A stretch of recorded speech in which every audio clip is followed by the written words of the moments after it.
It's quite comical, actually, when you realize the difference between reality and what some people are talking on TV about. You took the mark of the devil just so you can eat and breathe. Bows down at the feet and surrendered liberty. Tyranny and terror, corrupted dictators, posing as your leaders while they poison every leader. Pumping fluoride in the water while they rape Iraqi daughters. Dumbing down the public, fashion magazines and fodder. Now they slaughter weakened nations. Faulty explanations, selling fear to the masses. Terror level elevations, revelations is unfolding right before your eyes. Wake up in a FEMA camp, drugged and hypnotized. Fourth Reich's taking over while you focus on your bling. But I bet by this point you haven't heard a damn thing. It's destruction by design, prophesizing every scripture. Take a big step back, see the whole picture. A distraction of the mind to keep you living in a bubble. We're in a lot of trouble because less than 3% of you people read books. What's up, YouTube? Well, if anyone's seen my video this morning, you know that I went to the Second Amendment rally in Lansing, Michigan. And the weather turned out to be pretty nice. It was raining on the way there. We got there. It wasn't raining in Lansing. It was cloudy when we got there, a little cool, but they said it was going to warm up to the 70s, and the sun finally came out, and it warmed up nice, and had some good weather at the state capitol for the rally. And I did film some of it. I didn't film all the speakers because I was walking around talking to some people. And I actually had one guy interview me. He was just a small, I don't know who he was, but he said he was an independent journalist. He just asked me what I thought about the police. And I said some police are okay, some of them I don't like. So, but anyway, I had a blast. Went with a friend of mine that I used to work with, and we don't get together all that often, so it was nice to see him. But yeah, had a good time. I met Rick Ector, and if any of you people in Michigan know who Rick Ector is, he is a black guy who's a libertarian, and he does CPL classes in Detroit. And he's a big supporter of open carry, concealed carry, pretty much all your gun rights. And he seemed like a really nice guy. Definitely liked meeting him. I'm looking forward to meeting that guy again. He was a pretty cool guy.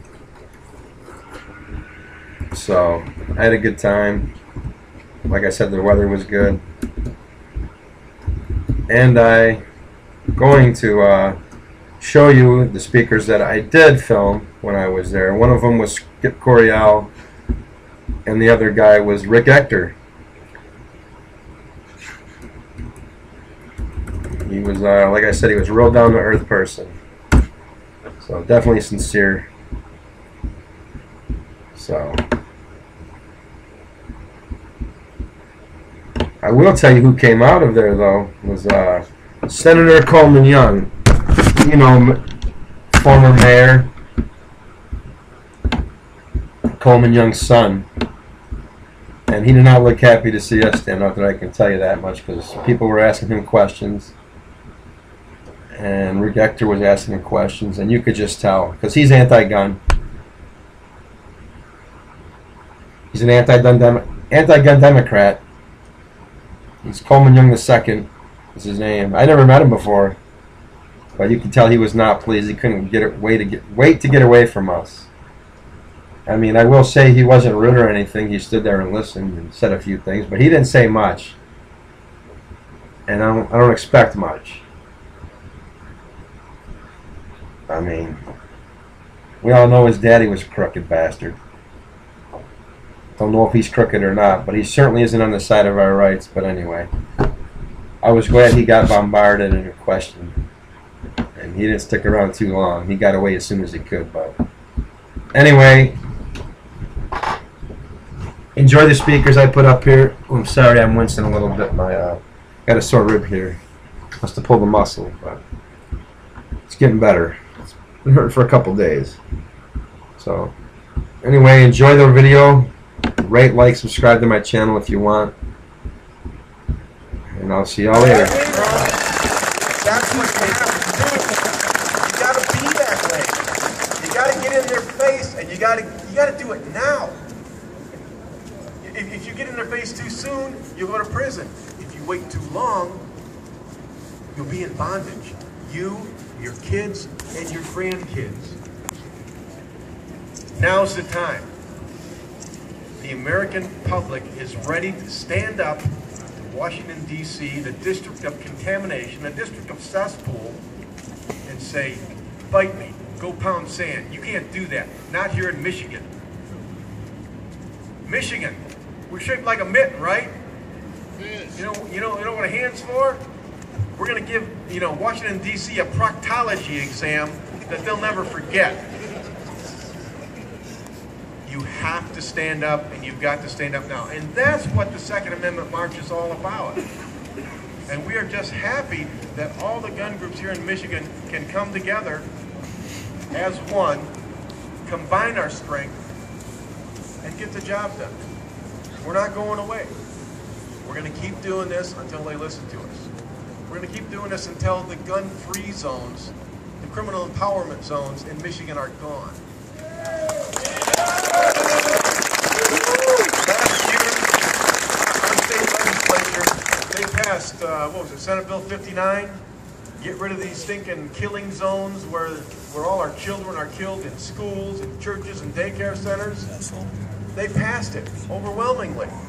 And our governor, he vetoed it. So hey, Governor Geek Snyder, fight me. We're coming back for more. We're going to keep coming at you until you give us what you want. That's the way the system works. You got to speak loud, proud, and bold. So, what are we going to do now, Brady? All right, I'm going to take a little break. Take Brady. Don't hurt him.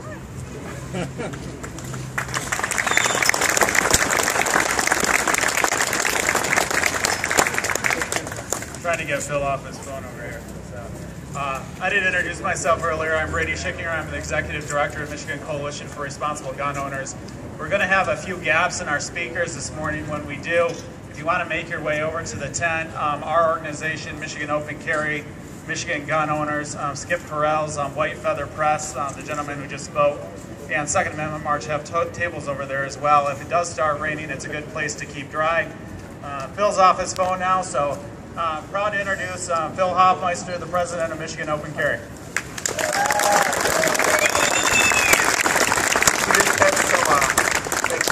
We just had some white time to fill this right now, so I just want to step up to let you guys know, in case you hadn't heard yet, there's going to be a very important announcement from this podium at 1 o'clock this afternoon. I'll tease it a little bit. It's going to come out of Tom McMillan's office. Tom McMillan's going to be standing here about 1 o'clock making a very important legislative announcement about new legislation here in Michigan. So wherever you're at, you're going to want to be right back here at 1 o'clock for that special announcement. In the meantime, while we got some white space to fill, you might want to make your way over to either your representative's office, which is over in the House Anderson building there. I don't see it. Or your senator's office, which is over in the green building, right over here. It's called the Farnham building. There's two more over there. Do we have people with guides over there, Brady? If you go to the MCRGO table down there, you'll be able to find out who your representative is and where their office is if you don't know. So just head over to the tent and go to the MCRGO table and find out who your representative is, and go visit them and send them a message that, we're here. We want to see the end of these pistol-free zones. We want to see the end of criminal empowerment zones. Just please carry that message to your representatives and to your senators. That's all I got for you right now, but please be back here at 1 o'clock. And there's going to be speakers throughout the morning too, but just for the next 15 minutes, we got some free time, so take it easy, guys. A lot of times the things that they are asking us to do in support of gun rights is really simple. Doesn't take too much effort. Update your profile and let your organizations know who's the representative or who's the senator in your district, so if there's an issue that comes up or something that needs to be addressed, so that we can get you specifically pinpointed to get you all to make those phone calls. When those calls for action come out, man, it doesn't take much to make a phone call. Call these folks. Let them know where you feel and where you stand. For real, it's that important. A lot of things that people typically say that you can do to get involved in gun rights. Obviously you can vote and support Second Amendment candidates. for sure.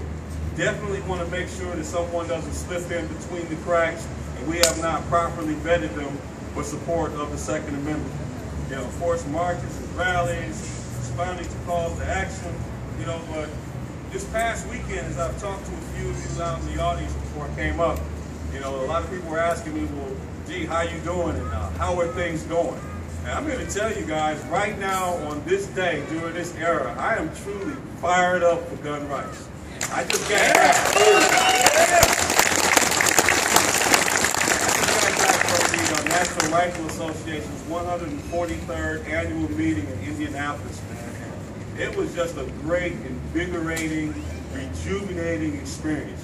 You know, single-handedly, the single most thing that really gets me fired up about gun rights is meeting my counterparts and my colleagues from all across the country, and they're telling me all of the issues and the things that they're doing to support the right to keep and bear arms. And you know what? I was anxious to get back here and just share some of that enthusiasm that's brimming around the country.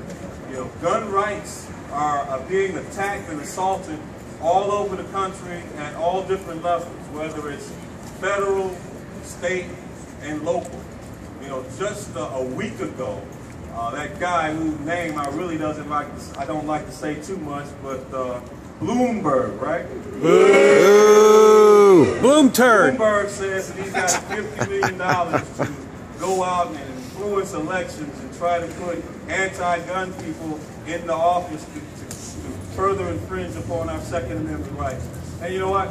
We have to fight that. We have to fight it nationally, whether it is on a national basis, join national organizations, and to fight in our individual state, in our individual districts, and make sure that we do whatever we can to keep good people in office. At the state level, you know, we have our issues to deal with here. You know, even though the anti-gun people don't have a chance currently to get Stand Your Ground repealed, they do not stop. They are relentless. They will not wait. They will not rest until they have actually made some headway. And you know what? For each and every moment that they are dedicated to fighting against our Second Amendment rights, you know what? We have to make sure that we redouble our efforts and make sure that we fight as hard as they are. Yes.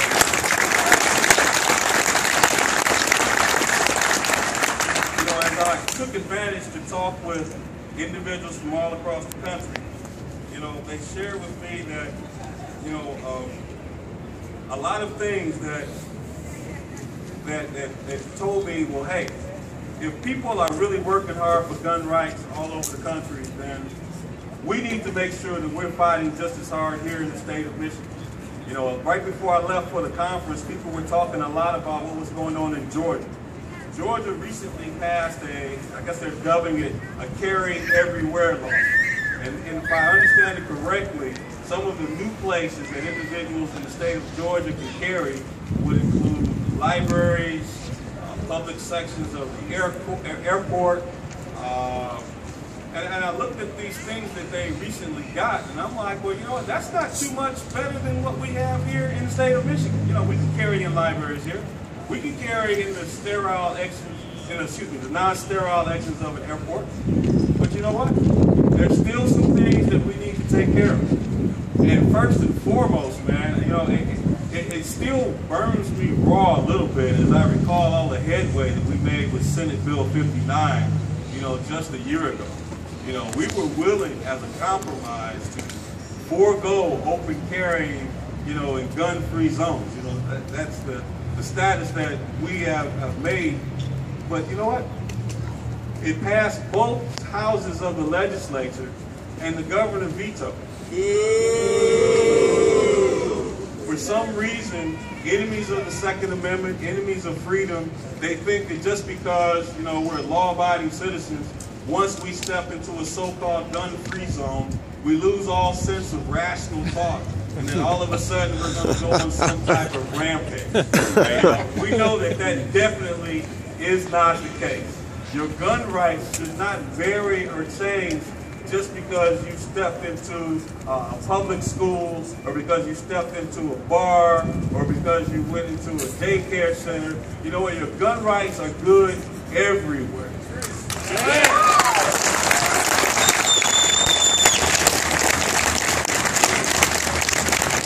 Quite frankly, to be quite honest, you know what?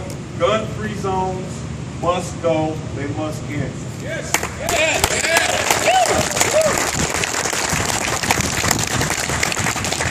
Another bill that made some headway and traction was House Bill 5225. That was the bill that would have done away with handgun registrations.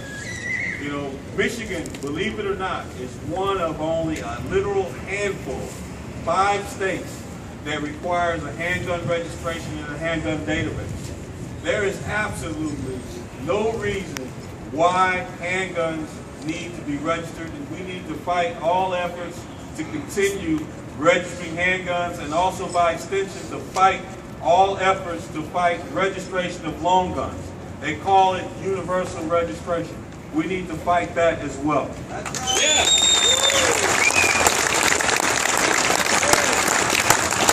You know, when I talk to people about gun-free zones and about concealed pistol licenses and about handgun registration, you know, I frequently have to educate them a little bit in terms of where all these gun laws came. And you know what? It's really a lesson in the history, really, of gun control and the racism that spawned it. You know, gun control, particularly here in the state of Michigan, had its genesis in the city of Detroit in 1925. This was brought about by the Ossian Sweet case.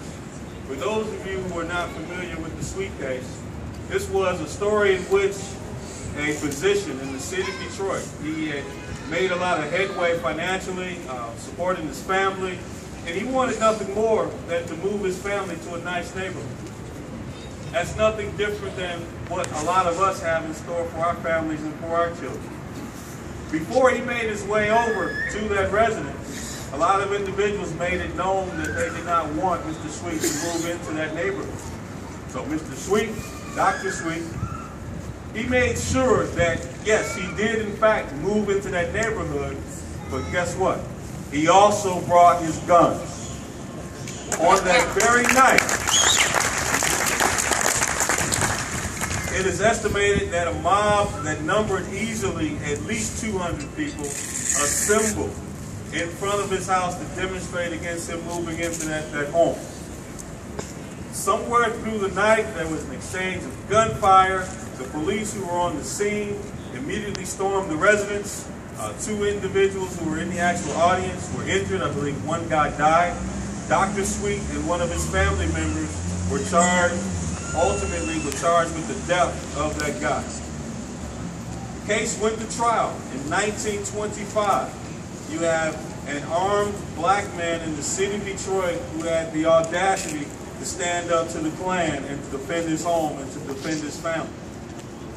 Long story short, it was dubbed the trial of the century.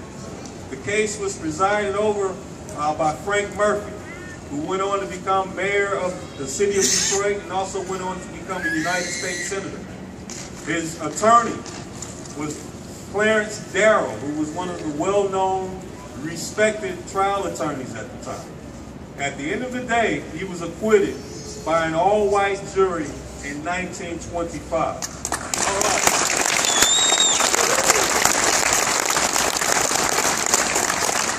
Obviously, you know, the status quo, you know, had changed.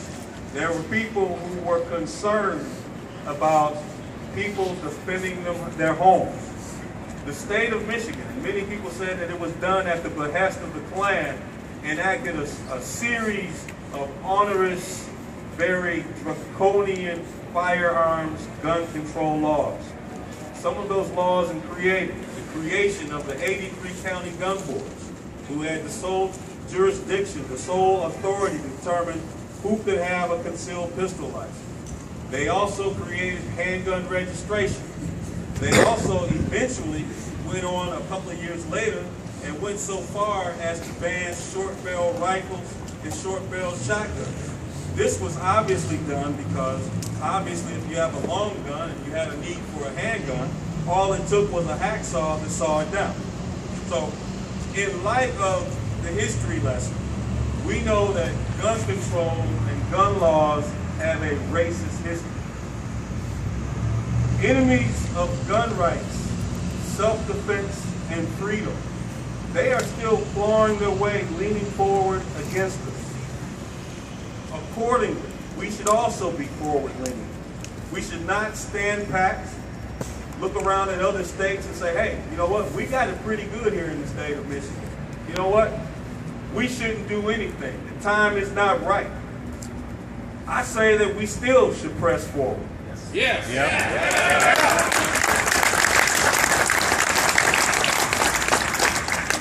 You know, we should get something meaningful and wonderful done instead of just waiting for the next Columbine, the next Georgia Tech, the next Fort Hood, or the next Sandy Hook. I acknowledge and agree that our recent traction with regards to the legalization of short barrel rifles and short barrel shotguns was the right thing to do considering how they came to be. However, I believe that their legalization is not our most pressing issue with regards to gun rights in the state of Michigan. Our most two pressing issues here, as I see it, is to get rid of these gun rights, these gun-free zones, and to get rid of handgun legislation.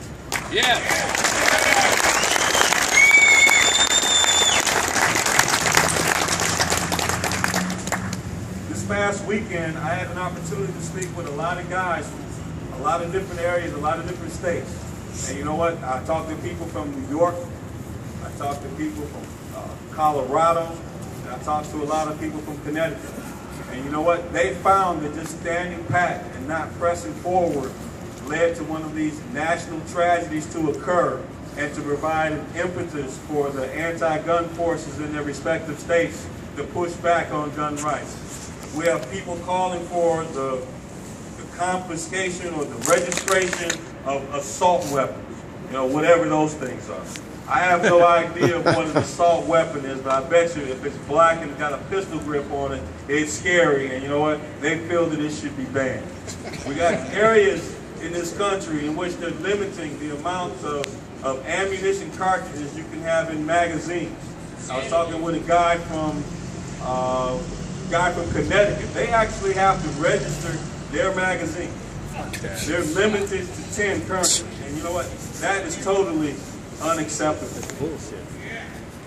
In the blink of an eye, these gun rights activists from across the country watched new gun control laws be added to the book that had absolutely nothing to do with making citizens safer or disarming criminals.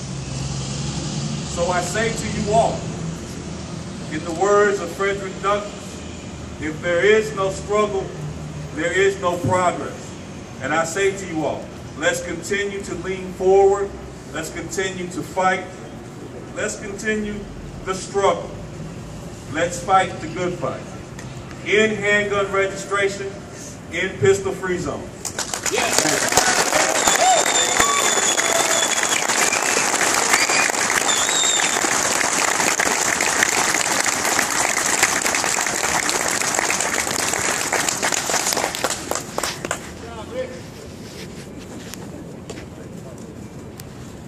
Representative to come talk to you.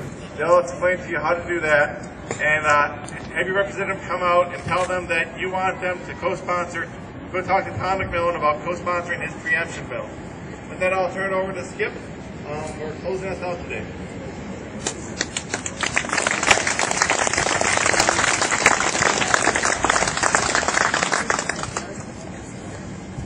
I didn't trip walking up the steps. That's always good. That's always a plus. Hey, I want to just talk a little bit before we close out. This morning, when I was up before, about political correctness. I think, my personal feeling, political correctness, it's dying a long, agonizing death. And basically what's happening is ordinary Americans are starting to figure out that we don't have to let this elite group of people tell us how to think, tell us what to believe, and tell us what we can say and what we can't say. Right? That's right. And until people like you and I get to the point where we're sitting around the water cooler at work, right? And you go, hey, what'd you do this weekend? Oh, you know, I went to, a Save the Whales picnic, you know. I mean, and you know, but you went out shooting guns, but you don't say anything because you know darn well you're going to be demonized if you do. Until we get to the point where we can just start treating ourselves with respect, treating ourselves as equals with every anti-gunner, with every tree-hugging, extreme left personality, until we get to that point where we're willing to just stand up and say, listen, this is who I am. You know, I got a 1911, I got a Glock, I love it, you ought to go shooting with me. You know, I'm excited about this. I'm excited about my way of life, about my heritage. Yeah, of course my kids shoot guns. Well, why wouldn't they? I teach them how to safely handle firearms. You know, we have to get in that mode where we're not on defense all the time. You know, anyone who fights a purely defensive war is going to lose. You know, we have to stop playing defense. You know, my buddy Ted Nugent, I mean, the reason he never loses an argument is because he never plays defense. He never plays defense. It's like, oh, you want to get on my case? Here, let me give you something to think about. I'm going to get in your face. I'm going to point at you. I'm going to get loud.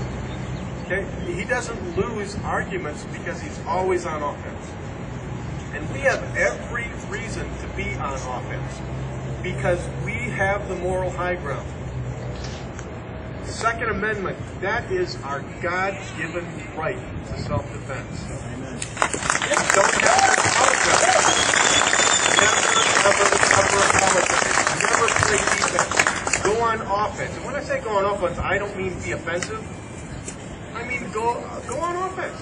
Say, oh, you don't shoot? You don't like that I'm shooting? Well, I think you should come out and try it. You know, well, what's your opinion on guns? Then they'll tell you, say, well, how much research have you done? Oh, none. Oh, okay. Well, do you base all of your strong opinions on ignorance? Right? That's what you have to do. Take yourself off defense, put yourself on offense. Because we can't advance if we're in a foxhole defending ourselves. Get out of the foxhole and advance. That's what you have to do. That's what these Second Amendment marches are all about. And we're not going to stop here. We're going to do more and more and more and more and more. The governor has not heard the end of us. He hasn't. We'll be here long after this present governor is gone. If we don't get what we want this term, we'll get it next term. We're like the winds. We're always here. We're always blowing. You'll always feel us. So be strong. Be brave. You know, it's okay to be afraid of the government. You know, quite honest with you, anyone who's not afraid of the government is nuts because they're dangerous. They're dangerous and out of control. But you know what? Fear is an opportunity for courage and bravery. So just pull yourself up by your bootstraps, be brave, and stand up to these bullies. Stand up to them. Go on offense. Go on offense. And when they get up there and say, listen, you need to register your gun, we're going to take these guns. We're going to make a list of guns that we're going to take. Again, you say, Malone Labe. Come and take them. Come and take them. That's what you say. Okay, we've had a good time today. And remember, when we started, I told you it's not going to rain, didn't I? And it did not rain. We've got sunshine. God has blessed our cause. And I appreciate that. So, I think Phil's going to come back over here again. We're all set. You guys go on all these websites, MCRGO, MGO, Michigan Open Carry. Join as many as you can and get on their email list. Okay? Stay informed. And, and don't forget to go on Facebook and friend Skip Corio. All right. Thank you very much for coming. Appreciate it.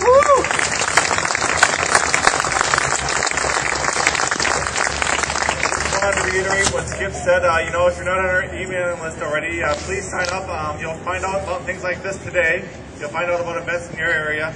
I know Michigan Open Carry has one. Michigan Coalition Responsible Gun Owners has an email list. We don't sell your email addresses to anybody. We don't give them away to the NSA or anybody like that, I promise. They already got them. But it'll help us get the message out to you when we need to get the message out to you. And be sure to stop by the tents, check out what's in the tents, and also go up to the second floor to the house side and ask to speak to your representative. They should come out to the floor to talk to you and tell them to sponsor Tom McMillan's preemption bill that he's currently circulating around. So we want more co-sponsors for Tom McMillan's preemption bill. Thank you.